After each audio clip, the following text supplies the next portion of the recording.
सगळ्या कुटुंबाने मग बहिणींनी वगैरे होकार दिला आणि मग आम्ही ठरवलं की लग्न करायचं तर सामूहिक विवाहामध्ये करायचं.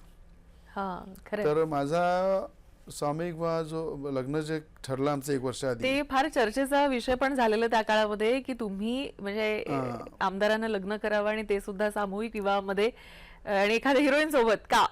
तर त्याच्यामध्ये विषय असा होता की अनेक मंचावर नेते, कारण की यंग पिढीमधले आम्ही लग्न ज्या आमदारात झालं आणि ते खूप कमी लोक राहत होते, म्हणजे 1-2 लोक होते त्यावेळेस. तर अनेक नेते येतात आणि भाषण देतात की सामूहिक विवाहामध्ये लग्न केलं पाहिजे, सामूहिक पद्धतीनं आपण वागलं पाहिजे, सामूहिक पद्धतीनं आपण गोरगरिबांसोबत एका लग्नाचा खर्च तो सगळ्यांच्या सोबत लग्न करून केला पाहिजे.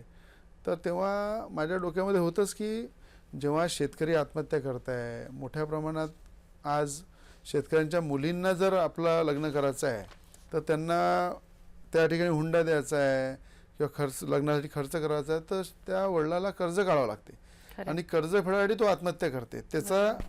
त्याविषयी मी नेहमी लढा लढतो शेतकऱ्यासाठी.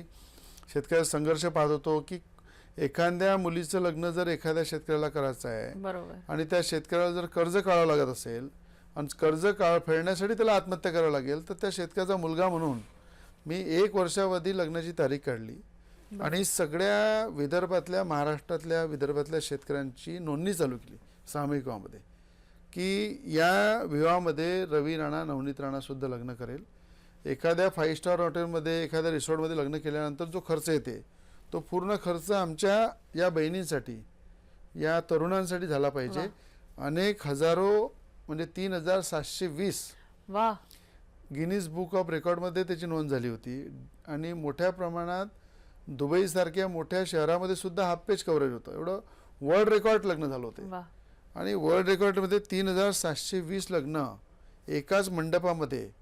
जवळपास मी पाहिलं तेव्हा की अमरावतीतले 5-6 ग्राउंड तेव्हा बुक होते आणि मोठ्या प्रमाणात 2-3 ग्राउंडमध्ये जेवायची व्यवस्था आणि 3700 लग्नाची वरात जर पाहिली तुम्ही तर 7 किलोमीटर लाईन वरात होती आणि एवढा आनंद की मला असं वाटतं एखाद्या पंचतारांकित हॉटेलमध्ये जरी केलं असतं तर त्याच्यापेक्षा 100 गुणा आनंद त्याच्यामध्ये होता. आणि मुलामुलींचे आईवडील, त्यानंतर त्यांचे लग्नाचे फेरे, त्या लग्नाच्या ज्या पद्धती आहे, ज्या पद्धतीने त्यांच्या संस्कृती, त्या पद्धतीने आम्ही लग्न त्यांचे केले.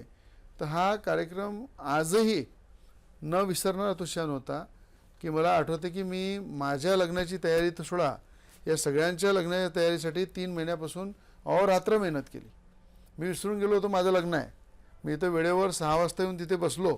म्हणजे ते सकाळी 6 वाजता पेंडॉलमध्ये गेलो आणि ते पाहिलं की आज आपलं पण लग्न आहे, आपल्याला पण इथेच करायचं आहे. तेव्हा मला त्याच्यामध्ये वाटलं, म्हणजे सामूहिक विवाहामध्ये लग्न करायचा जो आनंद आणि जो क्षण आहे तो न विसरणारा होता. आजही प्रत्येक व्यक्ती त्या लग्नाची आठवण काढते.